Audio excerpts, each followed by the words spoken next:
بکر الصدیق رضی اللہ عنہ. إياك نعبد وإياك نستعين. سدد وقار معزز حکم حضرات اور حاضرین مجلس، آج جس شخصیت کے تذکرے سے اس مجلس میں نورانیت اور روحانیت کے رنگ بھرے جا رہے ہیں، حقیقت تو یہ ہے کہ وہ شخصیت نہایت جامع الصفات بھی تھی اور کثیر الجہات بھی.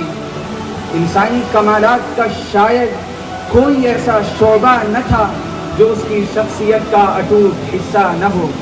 اوصاف و محامد کی ایک کہکشاں تھی جو اس میں آباد و شاداب تھی. ایک طرف وہ مدینہ العلم کا باب ٹھہرا تھا تو دوسری طرف حکمت کے چشمہ حیواں اس سے جاری و ساری تھے. ایک طرف وہ فیاضی کی بلندیوں پر تھا تو دوسری طرف فقر و غنا کی آپ اپنی مثال. ایک طرف فصاحت و بلاغت کو اس کے لب اعجاز پر ناز تھا تو دوسری طرف نظم و نسق کی صلاحیتیں اس میں منفرد و بے مثال تھی. مگر سامعین کرام، اس کی بے شمار صفات میں سے آج صفت شجاعت پر روشنی ڈالنی ہے. سامعین کرام، آج شجاعت کی تفہیم میں اکثر غلطی کی جاتی ہے. شجاعت فقط وہ جوہر ہے جس کا ظہور مظلوم کی نصرت کے لیے ہو، تعاون علی الخیر کے لیے ہو، رب تعالی کی اطاعت شعاری کے لیے ہو.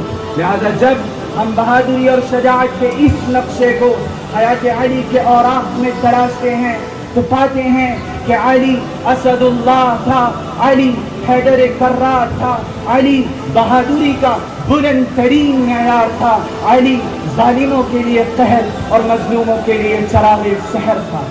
سامعین کرام، اسلام کی ابتدائی تاریخ کی وہ کون سی جنگ ہے جس میں علی کی شجاعت بجلی کی طرح چمکی اور بادل کی طرح بچی نہ ہو؟ کیا بدر کی داستان فتح یابی علی کے بغیر رقم کی جا سکتی ہے؟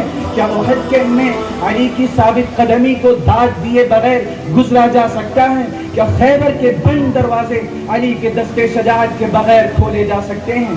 سامعین کرام، ذرا آئیے چشم تصور سے جنگ احزاب کے اس معرکے میں جس میں آنکھیں پتھرا رہی تھیں اور کلیجے منہ کو آ رہے تھے، علی کی شجاعت کا دل تھام کر نظارہ کرتے ہیں. خندق کھد چکی ہے، قبائل عرب کا محاصرہ جاری ہے. خندق ایک جانب سے کچھ پتلی ہے، وہیں سے وہ جنگجو جو خود 1000 شہ سواروں کی مانند تھا، نام عمرو بن عبد ود تھا، گھوڑے کو چابک لگا کر آ پہنچتا ہے اور متکبرانہ انداز میں چیخ کر کہتا ہے، میں یبارز، کون ہے جو میرے مقابلے کو آئے؟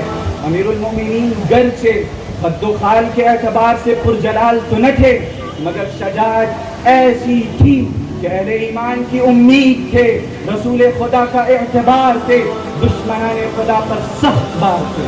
جب شیر خدا عمرو بن عبد ود کے سامنے آتے ہیں تو وہ استہزاءً مقابلے سے انکار کر دیتا ہے کہ میں اس قدر قوی البدن اس بچے سے پنجہ آزمائی کروں.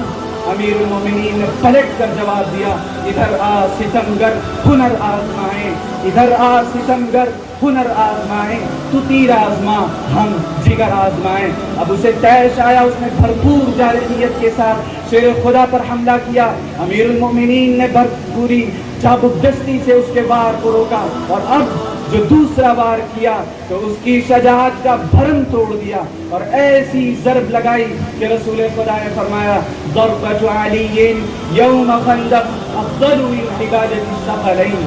سامعین کرام، ایسی ضرب المثل شجاعت کا راز کیا تھا؟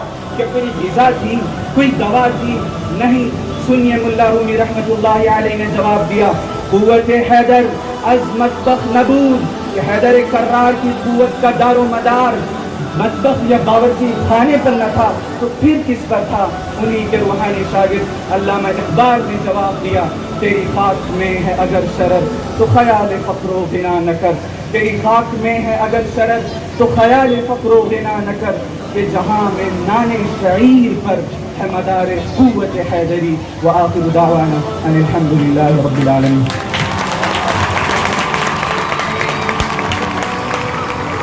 اب ان کے بعد فلک منصور سینٹ روز پبلک اسکول اور اس بیچ